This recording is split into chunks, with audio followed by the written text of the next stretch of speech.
todos hijos de Dios. Somos todos hijos de Dios. Ser homosexual no es un delito, es una condición humana. Es una condición humana. Sí, pero es pecado. Bueno, primero, distingamos pecado por delito. Pero también es pecado la falta de caridad con el prójimo. ¿Y vos cómo andás? The last few years have seen many positive steps for LGBTQ Catholics and can be summarized in two words. And those two words are Pope and Francis. El filósofo remarcó la reciente expulsión del sacerdote pro vida, Pavone, mientras que el apoyo al sacerdote progresista James Martin por parte de Francisco es notablemente público. James Martin es un sacerdote católico pro-LGBT que Francisco eligió como consultor de la Secretaría de Comunicaciones del Vaticano. Ha sido el que más ha entendido las recientes declaraciones de Francisco sobre la homosexualidad, y por ello, hoy te explicaremos algo que nadie más se percató de la entrevista. Muy pocos son los que se dieron cuenta del relato discursivo que empleó Francisco en su respuesta, lo cual está dividiendo las opiniones de católicos de lo que en realidad quiso decir. Muchos católicos conservadores han caído en la trampa discursiva, felicitando el hecho de que Francisco parece ratificar contundentemente que el homosexualismo es pecado. Pero la trampa discursiva que utilizó Francisco está diseñada específicamente para esa reacción.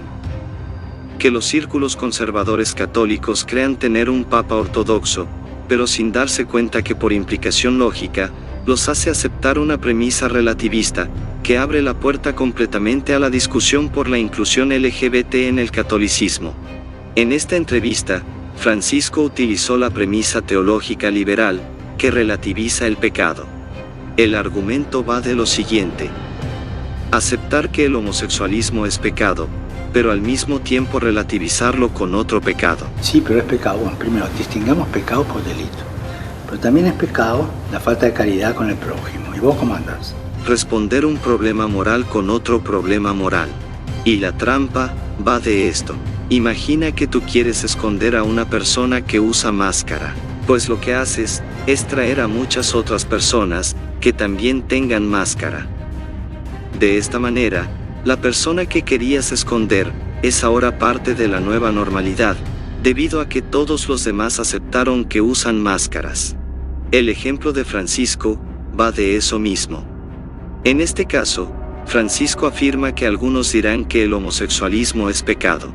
Él reconoce afirmando que sí lo es, pero añade el problema de la falta de caridad también como un pecado, para apañar así el primer pecado en discusión.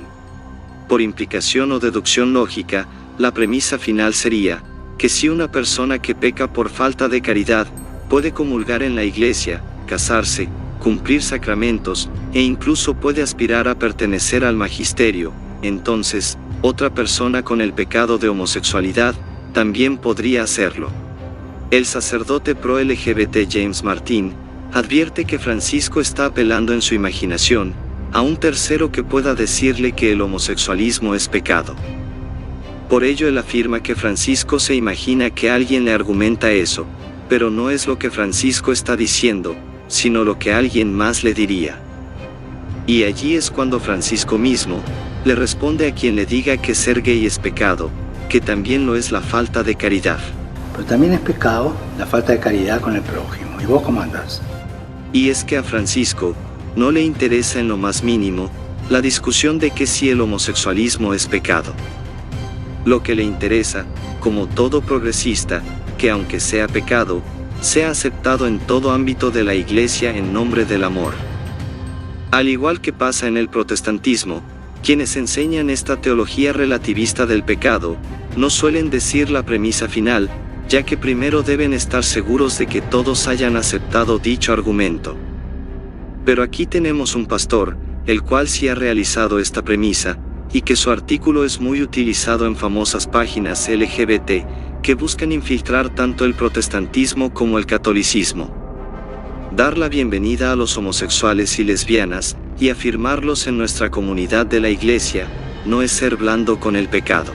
Todo lo contrario, es reconocer que todos somos tan grandes pecadores a los ojos de Dios, que nunca podemos juzgar los pecados de otros como peores que los nuestros. Si nosotros, pecadores como somos, podemos ser parte de la comunidad de la Iglesia, entonces los homosexuales, si son considerados pecadores, también pueden ser parte de la comunidad.